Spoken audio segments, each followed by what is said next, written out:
오늘 말씀을 여러분들 페이지 7페이지 보시면은 제가 여는 기도라고 해놓은 게 있는데 그거를 같이 읽지 않을 거예요. 이렇게 눈을 감으시고 제가 읽어드리겠습니다. 여러분 이렇게 손을 이렇게 심장에 한번 가져다 대보십시오. 심장에 한번 고동이 이렇게 느껴지게 한번 가져다 대보시고 그 기도를 드리는 동안에 한번 그 심장의 고동을 느껴보시기 바랍니다. 제가 읽겠습니다. 몇 날이 지나가고 몇 해가 사라질 때 우리는 기적들 사이를 눈먼 채 걸어갑니다. 보게 하시고 알게 하셔서 우리의 눈과 마음을 채워 주소서. 주님의 임재하심이 마치 번갯불처럼 우리가 걸어가는 어둠을 비추는 순간이 있게 하소서. 우리가 어디를 보든지 불타오르되 사라지지 않는 떨기나무를 볼 수 있도록 도우소서. 그리하면 하나님의 손길에 만져진 흙덩이인 저희는 거룩함을 향해 손을 뻗으리이다. 그리고 놀라움 속에서 이렇게 외치리이다. 몰랐네. 여기 이 얼마나 경애로 가득 찬 곳인가. 눈을 뜨시기 바랍니다. 지금 나누었던 기도는 그 유대교 예배에서 이제 Gates of Prayer라는 책이 있습니다. 그 책에 나오는 이 축복 기도입니다. 그 안식일에 행하는 축복 기도를 이제 거룩하게 구별한다는 의미로 이제 키두시라고 부릅니다.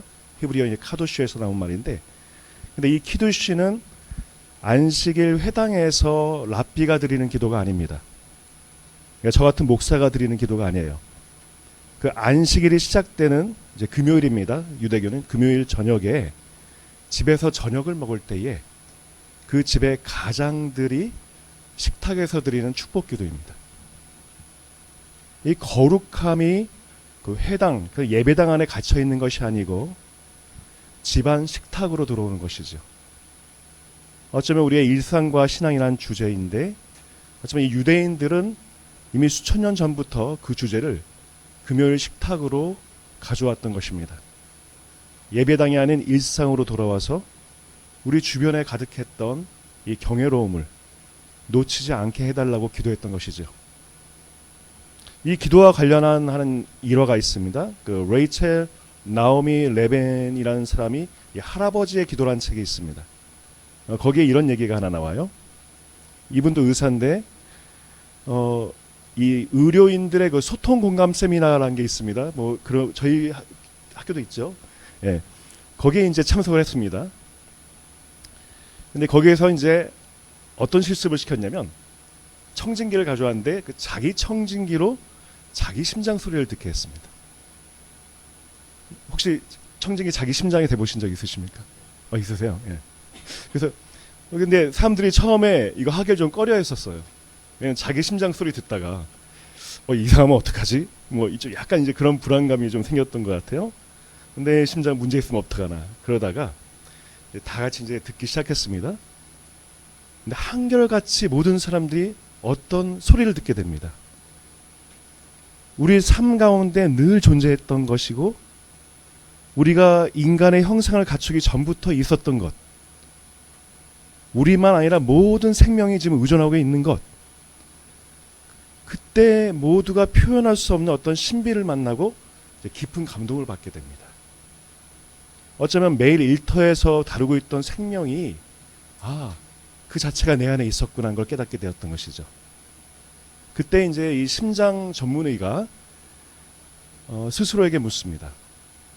아니 어떻게 이렇게 거룩한 것이 가까이 있으면서도 이거 알지 못했던가. 그리고 그 심장 전문의가 기도문을 하나 나누고 싶어 합니다. 그 자리에서. 그때 읊어준 기도문이 방금 저희가 들었던 바로 그 기도문이었습니다. 몰랐네. 여기 이 얼마나 경애로 가득한 곳인가. 이 책을 쓴 그 레이첼의 할아버지가 바로 랍비였습니다.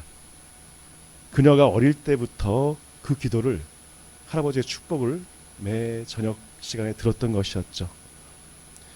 어쩌면 이 심장 전문의가 매일 그 만지고 치료하던 그 심장에서 거룩을 발견하지 못했습니다. 어쩌면 우리도 매일의 병동에서 실습에서 또는 식탁에서 이 거룩, 이 기적들 사이를 우리가 눈먼 채 지나다니고 있는지도 모른다는 것입니다. 어쩌면 이 지금 여기 우리의 일상은 신비와 경외로 가득 차 있습니다. 어쩌면 어제 오늘 이곳에서 우리가 본 것들 많이 떠오려 보시면 이렇게 신비롭게 또 아침 햇살이 이 바다 위에 부서지고 있습니다. 기대하지 않았는데 또 우리 해성숲 사이로 바람이 살살 지나가고 있죠. 수련원 혹시 구석 가보신지 모르겠지만 이름 모를 그런 들꽃들이 또 어떻게 이렇게 이쁘게 펴 있는지 모릅니다. 제가 워크시트에 자세히 오래 보기 실습해가지고 5분간 이렇게 바라보아라 하는 게 있는데 안 해보셨죠? 혹시 물멍 해보셨습니까? 불멍은 하시죠? 불 피워놓고 가만히 멍하니 있는 거. 요 옆에 가면 독서실이 있는데 거기에 물멍하는 자리가 있습니다. 파도를 보면서 멍 때리고 있으라고 이렇게 소파를 해놓고 있습니다. 그러니까 오래 보고 자세히 보다 보면 아름다움이 솟아나는 것이죠. 나태주 시인의 시 알고 계시죠? 이런 시 있습니다. 자세히 보아야 예쁘다. 오래 보아야 사랑스럽다. 너도 그렇다. 제가 거기 8페이지에 보시면 영어로 번역한 시를 해놨습니다. 그 한번 읽어볼게요. Look closely, it's so pretty. Take a long look, it's so lovely. Like you. 이 시 번역하신 분이 이제 우리 교수님과 같은 서강대학교 이제 안선재 교수님이라고 이제 안토니오 부 떼제, 브라더 안토니오 부 떼제인데 떼제 수사님이었던 이 안토니 신부님이었었죠. 근데 이분이 번역을 할 때 좀 특이합니다. 보통 너도 그렇다를 영어로 좀 하시는 분들은 알겠지만 so do you 또는 so are you 이렇게 해야지 자연스럽습니다. 보통 시를 그렇게 번역을 했어요. 근데 이분만 유독히 like you라고 번역을 해요. 이 정도는 나도 하겠다 싶은데 이렇게 번역한 이유가 있습니다. 어쩌면 안선재 교수가 너처럼 하는 그 뜻과 함께 너를 사랑한다는 뜻도 담고 있습니다. 우리가 오래 보고 또 자세히 보려면 사랑해야 되기 때문입니다. 사랑을 가지고 시간을 들여서 정성을 들여서 바라보고 이해하려고 노력할 때에 어쩌면 우리는 이 타인이 이웃이 가진 그 거룩하고 아름다운 그 신비를 비로소 만나볼 수 있는 것입니다. 우리가 앞으로 만나볼 이웃들, 환자들 모든 삶이 다 그렇다는 것이죠. 우리가 차트의 진단명으로는 얼핏 다 비슷한 케이스가 많습니다. 하지만 만나서 자세히 보고 오랫동안 보면 다들 그 한 송이 이 풀꽃 같은 생명들인 걸 우리가 알게 되는 것이죠. 우리가 정보가 넘쳐난 시대입니다. 우리가 자세히 보고 오래 보는 능력으로 잃어가고 있습니다. 15초짜리 그 쇼폼 속에서 우리는 너무나 익숙해져 버리니까 표면을 스쳐 지나가듯 이게 보는 것, 그것에서 우리는 깊은 아름다움을 놓쳐버리게 되는 것이죠. 우리가 지혜의 피라밋을 우리가 계속 보면서 너무 빨리 먹고 있는 그러한 습관이 우리의 눈까지 멀게 했던 것입니다. 그래서 우리는 이 기적들 사이를 눈먼 채 걸어가는 현실에 처했던 것이죠. 우리가 지혜의 피라미드를 저도 칠판을 좀 써볼까요? 여기 딱 하나만 여기 위에 그리겠습니다. 이렇게 있으면 맨 바닥이 뭐였죠? 예, 성경이 있었습니다. 그 위에가 교회가 있었고 그 위에가 자연, 그리고 여기가 책이 있었죠. 그 위에가 아름다움입니다. 아름다움이 여기 있습니다. 아니 지혜를 추구하는데 성경에서부터 책까지는 이해가 안 돼 갑자기 아름다움이 툭 튀어나와요. 왜 아름다움일까? 지혜는 머리로만 아는 지식이 아닙니다. 지혜는 우리의 몸과 감각, 감정도 다 포함된다는 것이죠. 이 아름다움이 바로 여기서 작동한다는 것입니다. 우리의 마음을 움직여서 진리를 깨닫도록 돕는다는 것이죠. 하나님께서도 성경에서 이야기도 나오고 은유도 나오고 시도 나오고 노래, 이런 아름다움을 통해서 우리와 소통하고 계십니다. 예수님 역시도 어쩌면 드라마틱한 그런 그림과 기억에 남는 그 비유로 우리를 통해서 신비로움을 말씀하고 계신 것이죠. 그러니까 루돌프 오토라는 학자가 있습니다. 그가 이제 거룩에 대한 책을 썼는데 이 거룩에 대해서 이 첫 번째가 두려움이라고 했습니다. 트레멘둠. 또 이 교수님 앞에서 라틴어를 쓰기가 참 부끄러운데, 그리고 이 거룩한 존재를 처음 마주했을 때 압도적인 경험을 하게 됩니다. 그걸 이제 트레멘둠, 두려움이라고 했습니다. 두 번째가 있어요. 매혹입니다. 파스키나툼, 파스키난스, 또는 파쉬난스. 신비로운 대상 앞에 서면 두려움을 느끼면서도 거기에 매료가 된다는 것입니다. 바로 거기에 아름다움이 있습니다. 그러니까 숭고미는 이 거룩함을 경험하는 것입니다. 우리가 광대한 자연 앞에서 어떤 장엄한 어떤 예술 작품 앞에서 이 자기의 자금을 느끼죠. 동시에 그 너머에 있는 위대한 존재를 또한 감지하게 된다는 것입니다. 우리가 이 바다를 바라보면서 이 파도 소리가 사실은 뭔가 두렵기도 합니다. 가까이 있으면 두려우면서도 우리를 끄는 것이 있죠. 그렇다고 거기에 빠지시면 안 되겠죠. 그 발길을 우리가 저쪽까지 인도하게 해주고 발길이 떨어지지 않게 하는 무엇인가가 있습니다. 그 우리를 두려워하면서도 아름답게 만드는 뭔가가 있다는 것이죠. 이 숭고한 경험을 이 함석헌 선생님은 이 하나님이란 시에서 이렇게 고백을 합니다.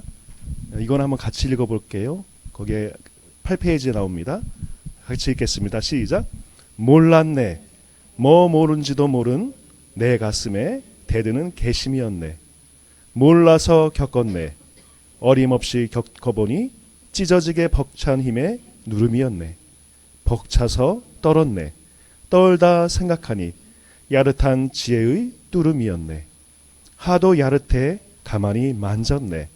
만지다 꼭 쥐어보니 따뜻한 사랑의 뛰놈이었네. 따뜻한 그 사랑에 안겼네. 푹 안겼던 꿈 깨어 우러르니 영광 그득한 빛의 타오름이었네.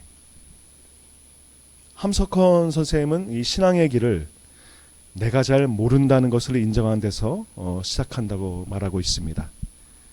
하나님을 만나는 그 순간은 때로 너무 크고 감당하기 어려워서 두렵고 떨릴 수가 있습니다. 근데 그 떨림이 바로 새로운 지혜로 들어가는 문이 된다는 것입니다. 우리가 간절히 묻고 또 찾다 보면 결국 그 하나님이 마지막에 나온 대로 사랑이심을 깨닫게 됩니다. 그리고 그 마지막에는 그 사랑에 온전히 안기는 그 은혜를 경험하게 된다는 것이죠. 그래서 오늘 이 시편의 말씀처럼 온전히 아름다운 그 시온에서 하나님의 빛을 비추셨도다란 말이 나오게 되는 것입니다. 이제 우리가 짐을 꾸려야 될 시간이 되었습니다.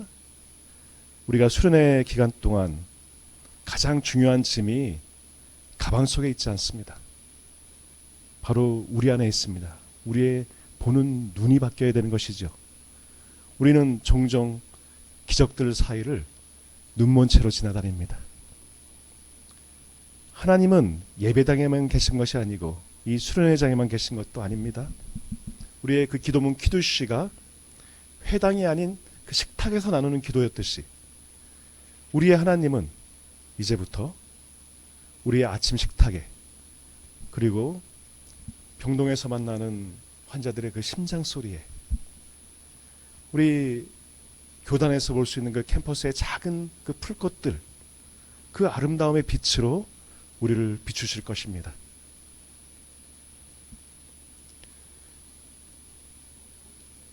우리가 진정한 지혜는 머리로만 아는 지식이 아니고 삶 전체로 경험하는 것입니다.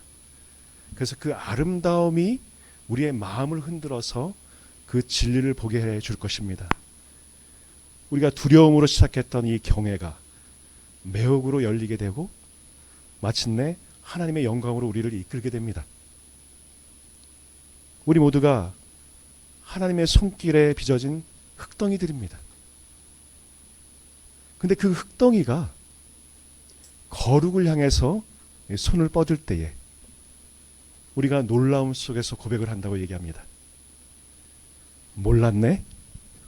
내 삶이, 내 심장이, 내 일상이 이렇게 경외로 가득 차 있었던가.